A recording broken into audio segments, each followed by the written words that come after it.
இன்னைக்கு captain Sumit சபர்வால்ஸ் last rights நடக்க இருக்கு. இவர் யாருன்னே தெரியலனாலும் அழகான சிரிப்போட இருக்கும் இந்த ஃபோட்டோவை பார்க்கும்போது ரொம்ப ரொம்ப கஷ்டமாக தான் இருக்குது. I'm sure many of you would feel the same way, specially after all the judgments and speculations that is going on various channels and the media. ஈஸியாக எவிடன்ஸே இல்லாமல் சகட்டு மேனிக்கு கேப்டன் அண்ட் கோ பைலட்னு சொல்லிட்டு இவங்கெல்லாம் போயிடுவாங்க.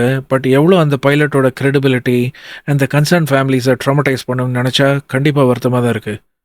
அதுவும் கேப்டன் ஸ்டீவ்னு டிக்டாக் வீடியோஸ்லாம் பண்ணுற அமெரிக்கன் ஒருத்தர் வாஸ் டேக்கிங் வேரியஸ் ஸ்டாண்ட்ஸ். முதல்ல ஒன்று சொல்கிறதும், அப்புறம் ரேம் ஏர் டர்பைன்ற ரேட் வீடியோவை பார்த்த அப்புறம் இன்னொன்று சொல்கிறதும். I know all these pros wanted to broadcast their experience and knowledge, but they must know to do it without pointing fingers.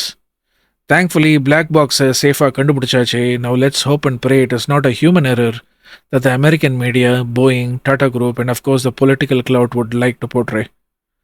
Seriously, it's a brutal event in the history of aviation.